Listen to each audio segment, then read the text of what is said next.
Insperity presents the Small Business Advocate Show with Jim Blasingame, brought to you by FedEx, CareerBuilder.com, and Palo Alto Software. This is a copyrighted production of Small Business Network, Inc., all rights reserved. You're listening to a man whose work is never done. In a job like yours, even when it's finished, there's always one more thing to do. And his job is to make your job easier. It's a very difficult job, and the only way to get through it is we all work together as a team. And that means you do everything I say. He's Jim Blasingame, the Small Business Advocate.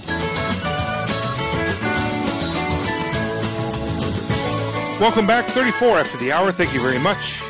Hanging out with me. Thanks for being part of my day. Always a pleasure to continue to be with you, especially when I get a chance to reintroduce you to one of our great friends on the Brain Trust, one of the longtime members of our Brain Trust, going all the way back to the previous millennia, the 20th century, our good friend Andrew Sherman. He's a senior partner with Jones Day Law Firm. He's the author of so many books.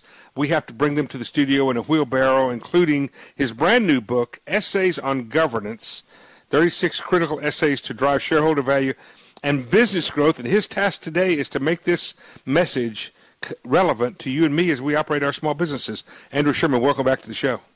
Hey, great to be here, Jim. Good morning, everybody. Good to have you back, Andrew. One of the things that probably more and more people, regular folks, are familiar with these days than they were, say, probably even 10 years ago, is the concept of corporate governance. We've gone through the atrocious Enron, WorldCom era. We've gone through 2008. That whole thing. More recently we've had John Corzine, who still has lost $1.2 billion in client money. He doesn't know where it is, and yet he's still walking around free. That kind of behavior brings the concept, the importance of corporate governance front and center on Main Street, doesn't it? Yeah, it does. You know, we've been working together a long time, Jim, and I've written a lot of books, as you were kind enough to mention. But most of which we've launched. I've ever written a book that's very relevant to, sort of current events and not some timeless business knowledge. Mm-hmm. I mean, between the elections coming up in a few weeks, between congressional's god-awful approval ratings, between the corporate malfeasance that continues, I don't think we've ever had the word governance come up as many times, not only in the news, but in just, cocktail hour conversation. Right. And, right. Like you, I'm just sick and tired of it. Well, I'm sick and tired of our leaders thinking that they can be leaderless and valueless, and there's a lot of lessons for small companies, which we'll get into. Isn't, though, governance, one of the things that people say, and I think correctly, they turn it back around on you and me, and they say people get the government that they want.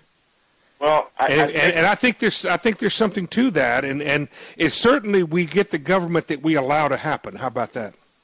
Well, I think there is some truth to that, and I don't just mean in terms of political government either. I think also in terms of if we buy stock in a company that doesn't behave well, then we're basically supporting that governance.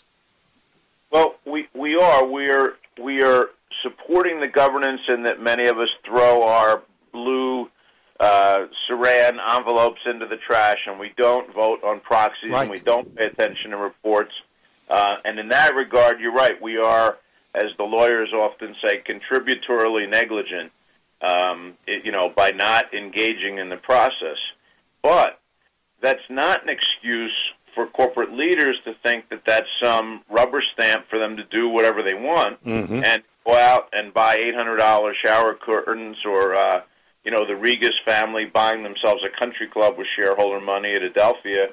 I mean, that's the point of the book, or one of the points of the book, is that's stuff that shouldn't be making sense to any corporate leaders, no matter how complacent the shareholders are. Right.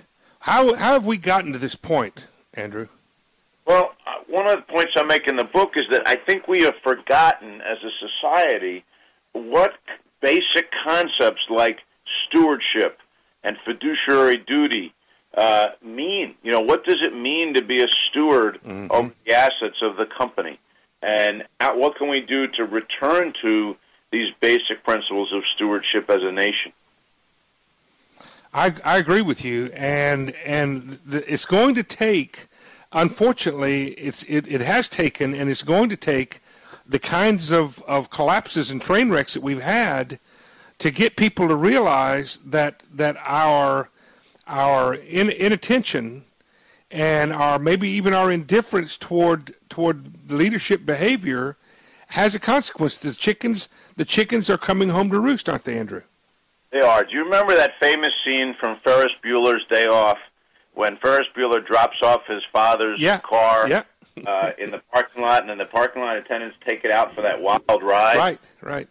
That's kind of how a lot of shareholders feel right now. You know, they bought shares in a company, and somebody's taken out on an unauthorized wild ride. That's exactly right. And we're not laughing. Hold on to that thought. We're going to take a quick break. Andrew Sherman and I will be right back. Essays on Governance. Brand new book out right now. Check it out. Quick break. Stay with us.